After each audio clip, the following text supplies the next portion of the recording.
భక్తులారా, మన జీవితంలో కొన్నిసార్లు భయం మన నీడలా వెంటాడుతుంది. ఉదయం కళ్లు తెరిచిన క్షణం నుంచే ఏమవుతుందో అనే ఆలోచన మనసును కొరికేస్తుంది. ఉద్యోగానికి వెళ్లే ఒక మధ్యతరగతి మనిషి గుండెల్లోనూ అదే భయం. నెలాఖరుకు అప్పులు ఎలా తీర్చాలి, పిల్లల చదువు ఎలా కొనసాగాలి, ఒక్కసారిగా అనారోగ్యం వస్తే ఇంటిని ఎలా నిలబెట్టాలి, ఇలా కనిపించని భయాలు నిశ్శబ్దంగా మన ఆనందాన్ని దోచేస్తుంటాయి. బయట నవ్వుతున్నా లోపల మాత్రం మనసు కంపిస్తూ ఉంటుంది. చాలామంది రాత్రుల్లో నిద్రపోవడానికి ప్రయత్నిస్తారు, కాని గుండెలో ఒక తెలియని ఆందోళన నిద్రనే పరద్రోలి వేస్తుంది. మనసు ఎంత ధైర్యంగా ఉండాలని కోరుకున్నా ఒక్క సంఘటన చాలు, అంతా కూలిపోయినట్టే అనిపిస్తుంది. అలాంటి ఒక భయం శ్రీకాంత్ జీవితాన్ని నిశ్శబ్దంగా తినేస్తోంది. అతడు చిన్న పట్టణంలో జీవించే సాధారణ మనిషి. భార్య, 2 పిల్లలు, వృద్ధ తల్లి, అంతా అతడిపైనే ఆధారపడి ఉన్నారు. ఒక చిన్న కార్యాలయంలో పనిచేస్తూ నెల జీతంతో ఇల్లు నెట్టుకొస్తున్నాడు. కాని గత కొన్ని నెలలుగా కార్యాలయంలో ఉద్యోగాలు తగ్గిస్తున్నారనే వార్తలు వినిపిస్తున్నాయి. ప్రతిరోజు కార్యాలయానికి వెళ్లే ముందు అతడి చేతులు వణికేవి. ఈరోజు నన్ను పిలిచి ఉద్యోగం పోయిందని చెబితే అనే భయం అతడిని కుదిపేసేది. ఒకరోజు ఉదయం అతడు బయటకు బయలుదేరుతుంటే అతడి చిన్న కుమార్తె పరుగెత్తుకుంటూ వచ్చి, నాన్నా, ఈసారి పాఠశాల పర్యటనకు నన్ను పంపిస్తావా అని అడిగింది. ఆ చిన్నారి కళ్లలో ఆశ మెరిసింది. కాని శ్రీకాంత్ గుండెల్లో మాత్రం భయం మరింత పెరిగింది. డబ్బు సరిపోదేమో, ఉద్యోగం పోతుందేమో, రేపు కుటుంబం ఎలా బతుకుతుందో, ఆ ఆలోచనలు అతడిని లోపల నుంచే బలహీనుడిని చేశాయి. ఆ రోజు కార్యాలయంలో అతడు పనిమీద దృష్టి పెట్టలేకపోయాడు. ఒక చిన్న తప్పు జరిగింది. పైధికారి అందరి ముందు గట్టిగా మందలించాడు. ఆ మాటలు విన్న వెంటనే శ్రీకాంత్ మనసు పూర్తిగా విరిగిపోయింది. నేను పనికిరానివాడినేమో అనే ఆలోచన అతడిని చుట్టుముట్టింది. సాయంత్రం ఇంటికి తిరిగి వస్తూ రహదారిపై నడుస్తున్నా అతడి మనసు మాత్రం చీకట్లో మునిగిపోయింది. మన పురాణాల్లో ఒక మాట ఉంది, భయమే బంధనానికి మూలం. మనిషిని కట్టిపడేసేది బయట పరిస్థితులు కావు, లోపల పెరిగే భయమే. శ్రీకాంత్కి అది అర్థం కాలేదు. అతడు తన భవిష్యత్తును ముందే ఓడిపోయినట్టుగా ఊహించుకుంటున్నాడు. గుండెల్లో ధైర్యం కన్నా అనుమానం ఎక్కువైంది. ఇంటికి చేరుకున్నాక కూడా అతడు పిల్లలతో మాట్లాడలేదు. భార్య అడిగినా సమాధానం చెప్పలేదు. నిశ్శబ్దంగా ఒక మూల కూర్చున్నాడు. ఆ రాత్రి అతడి తల్లి నెమ్మదిగా అతడి దగ్గరకు వచ్చింది. నాయనా, నీ ముఖంలో ప్రశాంతత కనిపించడం లేదు అని అడిగింది. అప్పటివరకు మనసులో దాచుకున్న భయాలన్నీ ఒక్కసారిగా బయటపడ్డాయి. అమ్మా, నాకు చాలా భయంగా ఉంది. ఉద్యోగం పోతే మనం ఏమవుతాం, పిల్లల భవిష్యత్తు ఎలా ఉంటుంది అని వణుకుతున్న స్వరంతో చెప్పాడు. ఆ వృద్ధ తల్లి కొద్దిసేపు మౌనంగా అతడిని చూసింది. తరువాత నెమ్మదిగా చెప్పింది, నాయనా, భయం వచ్చినప్పుడు మనిషి ముందుగా తనలోని దేవుణ్ణే మరిచిపోతాడు. భగవద్గీతలో శ్రీకృష్ణుడు చెప్పిన మొదటి దేవగుణం ఏమిటో తెలుసా? అభయం. అంటే భయం లేకపోవడం. భయపడే మనసులో విశ్వాసం ఉండదు. విశ్వాసం ఉన్న చోట భయం నిలవదు. ఆ మాటలు శ్రీకాంత్ చెవుల్లో మార్మోగాయి. అతడు ఆశ్చర్యంగా తల్లిని చూశాడు. అమ్మా, భయం లేకుండా ఎలా ఉండగలం? పరిస్థితులు నిజంగానే భయంకరంగా ఉన్నప్పుడు మనసు ఎలా నిలబడుతుంది అని అడిగాడు. అప్పుడు ఆమె ఒక పాత కథ చెప్పడం ప్రారంభించింది. మహాభారతంలో విరాటరాజు సభలో అర్జునుడు ఒంటరిగా కౌరవసేనను ఎదుర్కొన్నప్పుడు కూడా మొదట అతడి మనసులో భయం వచ్చింది. ఎందుకంటే ఎదుట ఉన్నవాళ్లు మహాయోధులు. కాని శ్రీకృష్ణుని స్మరించిన క్షణంలో అతడి గుండెలో ధైర్యం మేల్కొంది. ఎందుకంటే దేవుని మీద నమ్మకం ఉన్నవాడు పరిస్థితులను కాదు, తనలోని శక్తిని చూస్తాడు. ఆ రాత్రి శ్రీకాంత్ చాలాసేపు ఆలోచించాడు. నిజంగా నా జీవితాన్ని నడిపేది భయమా లేక విశ్వాసమా అని తనను తాను ప్రశ్నించుకున్నాడు. చాలా రోజుల తర్వాత అతడు నిశ్శబ్దంగా కళ్లు మూసి శ్రీకృష్ణుని స్మరించాడు. గుండెల్లో ఉన్న భారం కొంచెం తగ్గినట్టు అనిపించింది. బయట సమస్యలు మారలేదు, కాని లోపల ఏదో చిన్న వెలుగు వెలిగింది. అయితే అతడికి తెలియదు, మరుసటి రోజు అతడి జీవితాన్ని పూర్తిగా మార్చే ఒక సంఘటన ఎదురుచూస్తోందని. మరుసటి ఉదయం శ్రీకాంత్ నిద్రలేచినప్పటికీ అతడి మనసులో నిన్నటి మాటలే తిరుగుతున్నాయి. తల్లి చెప్పిన అభయం అనే పదం అతడి గుండెలో మోగుతూనే ఉంది. కాని వాస్తవ జీవితం అంత సులభం కాదు. బయటకు అడుగుపెట్టగానే మళ్లీ భయమే ఎదురొచ్చింది. కార్యాలయానికి వెళ్లే మార్గంలో చుట్టూ చూస్తూ నడుస్తున్నా అతడి ఆలోచనలు మాత్రం ఒక్కటే, ఈ రోజు ఏమవుతుందో. కార్యాలయంలోకి అడుగుపెట్టగానే అందరి ముఖాల్లో ఒక విచిత్రమైన ఉద్రిక్తత కనిపించింది. కొంతమంది ఉద్యోగులు చిన్న చిన్న గుంపులుగా నిలబడి ఏదో చర్చిస్తున్నారు. శ్రీకాంత్ దగ్గరకు వచ్చిన అతడి స్నేహితుడు రమణ నెమ్మదిగా చెప్పాడు, ఈరోజు ఇంకొంతమందిని తొలగిస్తారట.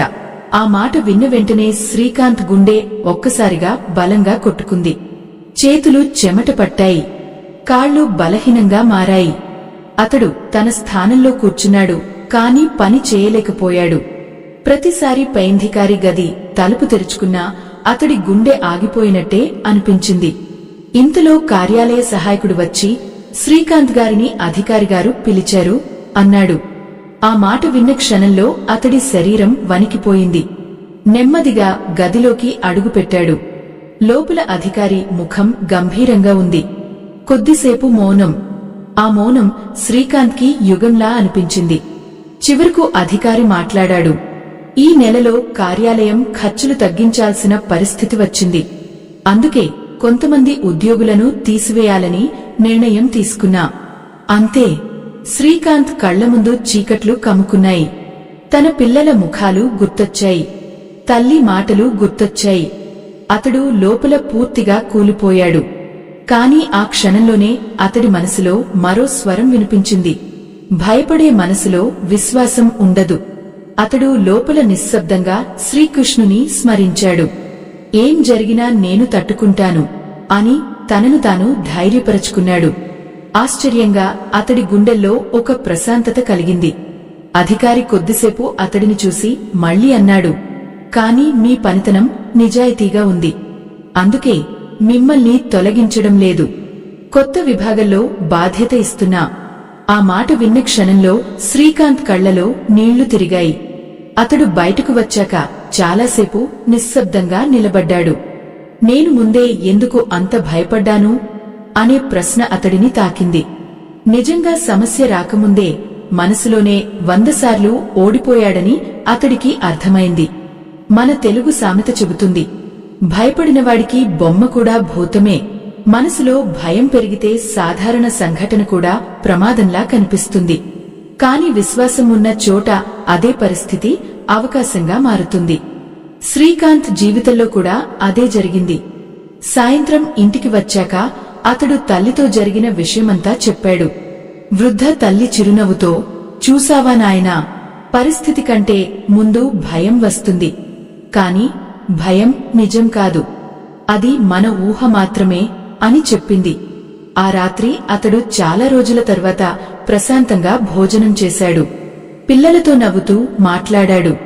కాని అతడి మనసులో ఇంకా ఒక సందేహం మిగిలి ఉంది. ఈరోజు తప్పించుకున్నాను, కాని భవిష్యత్తులో మళ్లీ ఇలాంటి భయం వస్తే జీవితంలో ఎప్పటికీ భయాన్ని పూర్తిగా ఎలా జయించాలి? అదే సమయంలో అతడి తల్లి ఇంటి మూలలో ఉన్న పాత భగవద్గీత గ్రంథాన్ని తీసుకొచ్చింది. పసుపు రంగు పుటలు, కాలంతో మసకబారిన అక్షరాలు. ఆమె ఆ గ్రంథాన్ని అతడి చేతిలో పెట్టి చెప్పింది, ఈ గ్రంథంలో భయాన్ని జయించే అసలు రహస్యం దాగి ఉంది. దీన్ని కేవలం చదివితే సరిపోదు, అర్థం చేసుకోవాలి. శ్రీకాంత్ ఆశ్చర్యంగా ఆ గ్రంథాన్ని తెరిచాడు. మొదటి చూపులోనే ఒక శ్లోకం అతడి దృష్టిని ఆకర్షించింది. ఆ ఒక్క వాక్యం అతడి జీవితాన్ని మాత్రమే కాదు, అతడి ఆలోచనలను కూడా మార్చబోతుందని అతడికి అప్పుడే తెలియదు.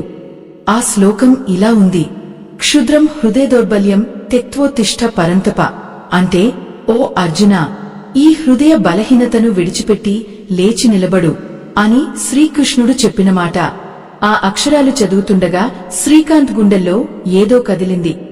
ఎందుకంటే అతడు ఇంతకాలం సమస్యలతో కాదు, తనలోని బలహీనతతోనే పోరాడుతున్నాడని అర్థమవుతోంది. ఆ రాత్రి అందరూ నిద్రపోయాక కూడా అతడు ఒంటరిగా కూర్చుని భగవద్గీత పుటలను తిరిగేస్తూనే ఉన్నాడు. ప్రతి శ్లోకం అతడి మనసులోని చీకటిని కొంచెం కొంచెంగా తొలగిస్తున్నట్టనిపించింది. భయం అనేది రేపటి బాధను ముందే అనుభవించడం అనే నిజం అతడికి నెమ్మదిగా అర్థమైంది. కాని మనసులో సంవత్సరాలుగా పెరిగిన ఆందోళన ఒక్క రాత్రిలో పోదుకదా. అందుకే అతడు ఇంకా లోపల తడబడుతూనే ఉన్నాడు. మరుసటి రోజు సాయంత్రం కార్యాలయం నుంచి తిరిగి వస్తూ అతడు ఒక పురాతన దేవాలయం దగ్గర ఆగాడు. అక్కడ పెద్దగా జనసంచారం లేదు. మసక వెలుతురులో గంటస్వరం నెమ్మదిగా వినిపిస్తోంది. గాలిలో తులసి వాసన వ్యాపించింది. అతడు లోపలికి వెళ్లి నిశ్శబ్దంగా కూర్చున్నాడు. అక్కడ ఒక వృద్ధ పండితుడు భగవద్గీత పారాయణం చేస్తున్నారు. శ్రీకాంత్ కొద్దిసేపు మౌనంగా విన్నాడు. తరువాత ధైర్యం చేసి అడిగాడు, స్వామీ, భయాన్ని నిజంగా పూర్తిగా జయించగలమా? ఆ వృద్ధుడు చిరునవ్వు నవ్వాడు. భయాన్ని పరద్రోలాలని ప్రయత్నిస్తే అది మరింత పెరుగుతుంది. కాని నీ జీవితం దేవుని చేతిలో ఉందని అర్థం చేసుకున్న క్షణంలో భయం స్వయంగా కరుగుతుంది అని అన్నాడు. శ్రీకాంత్ ఆశ్చర్యంగా చూశాడు. అప్పుడు పండితుడు ఒక పురాణ ఉదాహరణ చెప్పడం ప్రారంభించాడు. పురాణాల్లో మార్కండేయ మహర్షి కథ తెలుసా? చిన్న వయసులోనే తన జీవితకాలం ముగియబోతుందని తెలిసినా అతడు భయపడలేదు. ఎందుకంటే అతడు తన ప్రాణాన్ని శివుని పాదాల వద్ద ఉంచాడు. భయం అతడిని చేరలేకపోయింది. ఎందుకంటే దేవుని మీద సంపూర్ణ విశ్వాసం ఉన్నవాడిని పరిస్థితులు కదిలించలేవు. ఆ మాటలు శ్రీకాంత్ హృదయాన్ని తాకాయి. అతడు తన జీవితాన్ని గుర్తు చేసుకున్నాడు. ఇంతకాలం తాను ప్రతి సమస్యను ఒంటరిగా మోసేందుకు ప్రయత్నించాడు. అందుకే ప్రతి చిన్న కష్టం పర్వతంలా కనిపించింది. కాని నిజానికి దేవుని మీద ఆధారపడటం అంటే చేతులు ముడుచుకుని కూర్చోవడం కాదు, మన కర్తవ్యాన్ని చేస్తూ కలితంపై భయం విడిచిపెట్టడం అని అతడికి అర్థమవుతోంది. మన పెద్దలు ఒక మాట చెబుతారు, ధైర్యానికి దైవం తోడు. ఆ మాటలో ఎంత లోతైన సత్యం ఉందో శ్రీకాంత్ మొదటిసారి గ్రహించాడు. భయం మన కళ్ల ముందు చీకటి తెరలా నిలుస్తుంది. కాని విశ్వాసం ఆ తెరను చీల్చే దీపంలాంటిది. ఆ రోజు నుంచి శ్రీకాంత్ చిన్న చిన్న మార్పులు ప్రారంభించాడు. ఉదయం లేవగానే భయంతో వార్తలు వినడం మానేశాడు. దాని బదులు కొన్ని నిమిషాలు భగవద్గీత చదవడం ప్రారంభించాడు. కార్యాలయానికి వెళ్లే ముందు నేను నా కర్తవ్యాన్ని చేస్తాను, మిగతాదంతా దైవ సంకల్పం అని తనకు తానే చెప్పుకునేవాడు.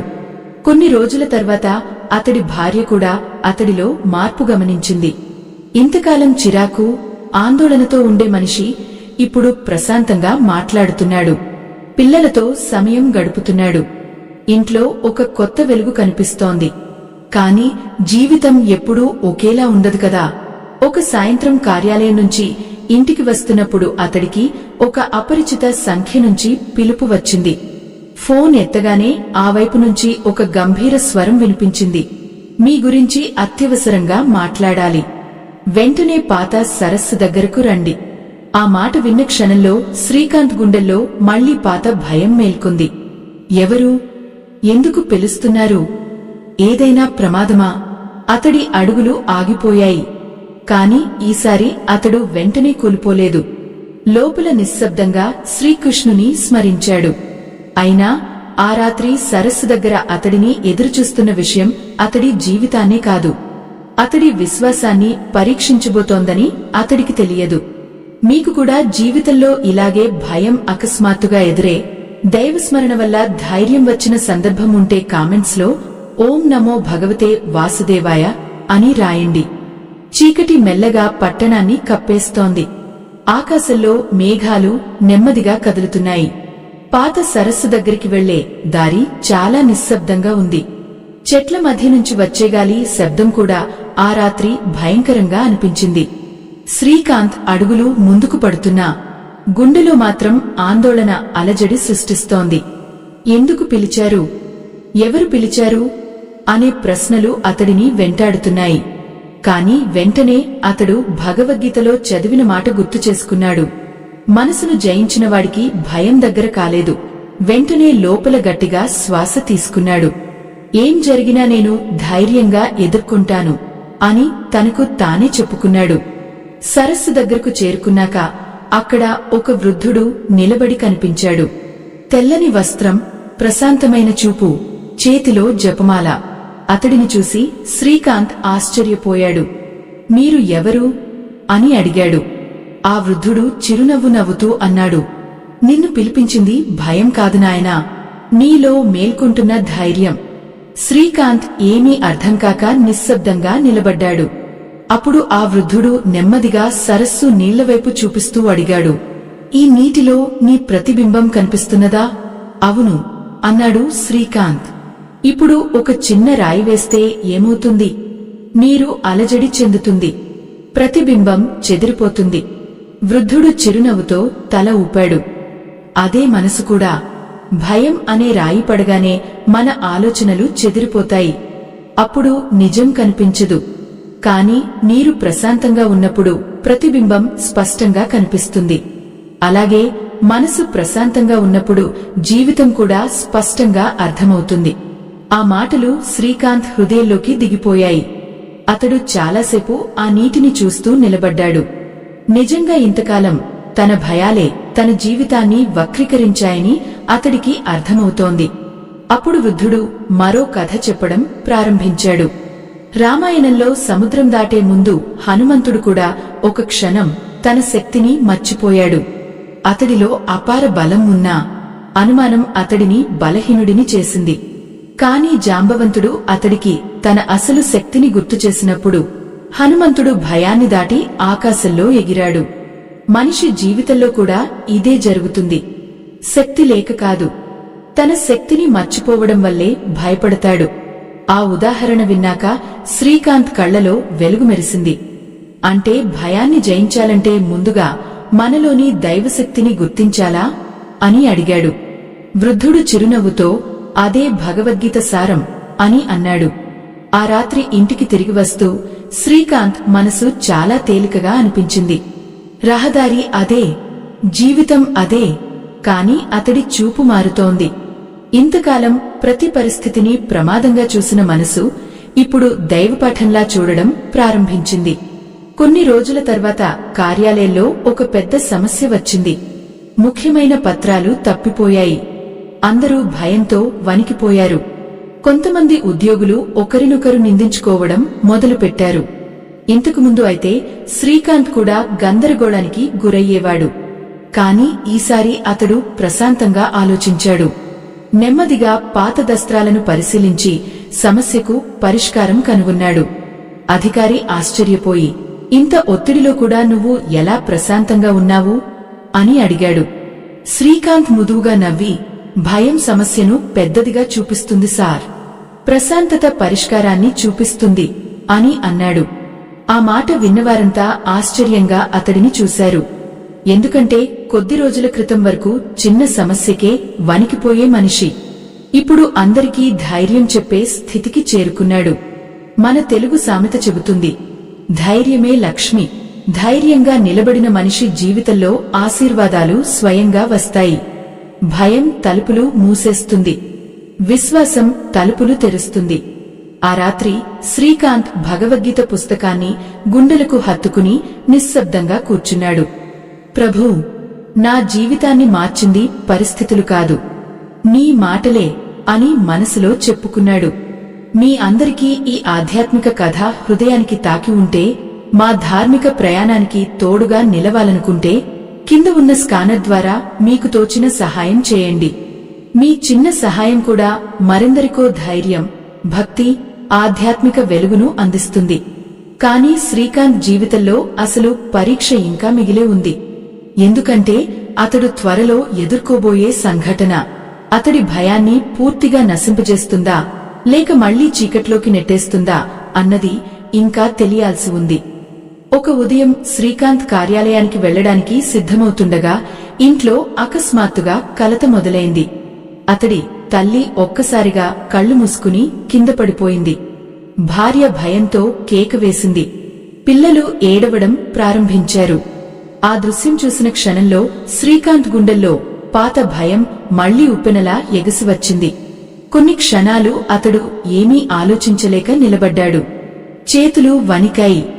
ఏదైనా ప్రమాదమా అనే ఆందోళన మెదడంతా నింపేసింది. కాని అదే సమయంలో భగవద్గీతలో చదివిన మాట అతడి లోపల మళ్లీ వినిపించింది. స్థిరమైన మనస్సు కలవాడిని పరిస్థితులు కదిలించలేవు. అతడు వెంటనే లోపల గట్టిగా శ్వాస తీసుకున్నాడు. తల్లిని జాగ్రత్తగా ఎత్తుకుని దగ్గర్లోని వైద్యుని వద్దకు తీసుకెళ్లాడు. మార్గమంతా అతడి మనసు దేవుని స్మరణలోనే ఉంది. ప్రభూ, నాకు ధైర్యం ఇవ్వు అని మౌనంగా ప్రార్థించాడు. వైద్యుడు పరీక్షలు చేసి కొద్దిసేపటి తర్వాత బయటకు వచ్చాడు. భయపడాల్సిన అవసరం లేదు. బలహీనత వల్ల క్షణికంగా స్పృహ తప్పింది. విశ్రాంతి అవసరం అని చెప్పాడు. ఆ మాట విన్న వెంటనే శ్రీకాంత్ గుండెల్లో భారమంతా దిగిపోయినట్టయింది. అతడు నెమ్మదిగా కూర్చుని కళ్ళు మూసుకున్నాడు. కొన్ని నెలల క్రితం ఇదే పరిస్థితి ఎదురై ఉంటే అతడు పూర్తిగా విరిగిపోయేవాడు. కాని ఇప్పుడు భయం వచ్చినా దానితో కలిసి కూలిపోవడం లేదు. అతడి లోపల ఒక కొత్త స్థిరత్వం పెరుగుతోంది. ఆ రాత్రి తల్లి మంచం పక్కన కూర్చున్నాడు. వృద్ధ తల్లి మెల్లగా నవ్వి అడిగింది, ఇప్పుడు అర్థమైందా నాయనా? భయం పోవడం అంటే సమస్యలు పోవడం కాదు, సమస్యల మధ్యలో కూడా మనసు నిలబడటం. ఆ మాటలు శ్రీకాంత్ హృదయంలో లోతుగా దిగిపోయాయి. నిజమే కదా, భగవద్గీత మనిషికి కష్టాలు రాకుండా చేస్తానని చెప్పదు, కాని కష్టాల ముందు కొలిపోని ధైర్యాన్ని ఇస్తుంది. కొన్ని రోజుల తర్వాత కార్యాలయంలో మరో పెద్ద మార్పు జరిగింది. కొత్త బాధ్యతలతో పాటు ఎక్కువ పని కూడా వచ్చింది. కొంతమంది సహోద్యోగులు అసూయతో అతడి గురించి తప్పుడు మాటలు ప్రచారం చేయడం ప్రారంభించారు. ఇంతకుముందు అయితే అలాంటి మాటలు విన్న వెంటనే శ్రీకాంత్ రాత్రంతా బాధపడేవాడు. కాని ఇప్పుడు అతడు నిశ్శబ్దంగా తన పని చేసుకుంటూ ముందుకు సాగుతున్నాడు. ఒకరోజు రమణ ఆశ్చర్యంగా అడిగాడు, నీలో ఈ మార్పు ఎలా వచ్చింది? ఇంత ఒత్తిడి ఉన్నా నువ్వు ఎందుకు భయపడటం లేదు? శ్రీకాంత్ కొద్దిసేపు మౌనంగా నవ్వాడు. తరువాత అన్నాడు, భయం బయట పరిస్థితుల్లో ఉండదు రమణ, మన ఊహల్లో ఉంటుంది. రేపు ఏమవుతుందో అని మనమే మనసులో చీకటి సృష్టించుకుంటాం. కాని దైవంపై విశ్వాసం పెరిగినప్పుడు ఆ చీకట్లో కూడా ఒక వెలుగు కనిపిస్తుంది. మన పురాణాల్లో మరో గొప్ప ఉదాహరణ ఉంది. ప్రహ్లాదుడు ఎంతటి కష్టాల్లో ఉన్నా భయపడలేదు. ఎందుకంటే అతడు తన చుట్టూ ప్రమాదాన్ని కాదు, నారాయణుని సాన్నిధ్యాన్ని చూశాడు. అదే నిజమైన భక్తి, అదే నిజమైన ధైర్యం. ఆ మాటలు చెబుతున్నప్పుడు శ్రీకాంత్ ముఖంలో ఒక అపూర్వమైన ప్రశాంతత కనిపించింది. అతడి జీవితం ఇప్పటికీ సాధారణమే. అప్పులు అలాగే ఉన్నాయి, బాధ్యతలు అలాగే ఉన్నాయి. కాని ఒక పెద్ద మార్పు జరిగింది. ఇంతకాలం భయంతో నడిచిన మనిషి ఇప్పుడు విశ్వాసంతో నడుస్తున్నాడు. ఒక సాయంత్రం అతడు ఇంటిమేడపై నిలబడి సూర్యాస్తమయాన్ని చూస్తున్నాడు. ఆకాశంలో కాషాయ రంగు వెలుగు వెరజిమ్ముతోంది. అతడి చిన్న కుమార్తె దగ్గరకు వచ్చి అడిగింది, నాన్నా, నువ్వు ఇప్పుడు ఎందుకు ఎప్పుడు నవ్వుతుంటావు? శ్రీకాంత్ ఆమె తల నిమిరి ముదువుగా అన్నాడు, ఎందుకంటే భయం కన్నా దేవుడు పెద్దవాడని ఇప్పుడు నాకు అర్థమైంది. ఆ చిన్నారి అమాయకంగా నవ్వింది. కాని ఆ మాటలో అతడి జీవితమంతా దాగి ఉంది. అయితే ఆ రాత్రి అతడు భగవద్గీతను తెరిచి చదువుతుండగా ఒక చివరి శ్లోకం అతడి కళ్ల ముందుకొచ్చింది. ఆ శ్లోకం అతడికి భయాన్ని జయించే పరమసత్యాన్ని తెలియజేయబోతోంది. ఆ శ్లోకం ఇలా ఉంది, మా శుచః అంటే భయపడకు, దుంహఖించుకు అని శ్రీకృష్ణుడు అర్జునుడికి ఇచ్చిన చివరి భరోసా. ఆ 2 పదాలు చదివిన క్షణంలో శ్రీకాంత్ కళ్లలో నీళ్లు మెరిశాయి. ఎందుకంటే అతడు ఇప్పటివరకు భగవద్గీతను ఒక గ్రంథంలా చదివాడు. కాని ఆ రాత్రి మొదటిసారి అది తనతో మాట్లాడుతున్న దైవస్వరంలా అనిపించింది. అతడు నిశ్శబ్దంగా కళ్ళు మూసుకున్నాడు.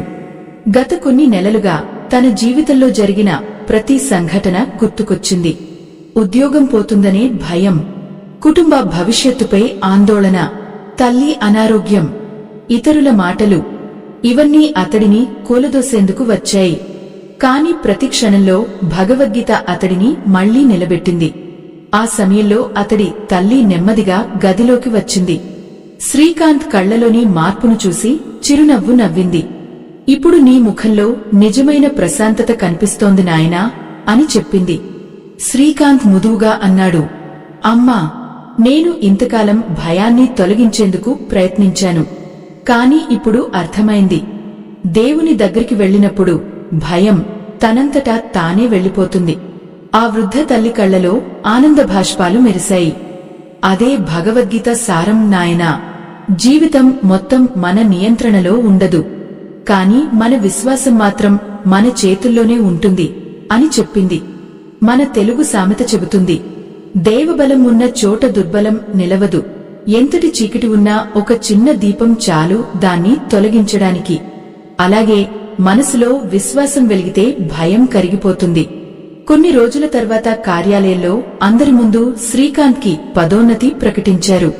అతడి నిజాయితీ, ప్రశాంతత, ధైర్యం చూసి పైధికారులు కొత్త బాధ్యత అప్పగించారు.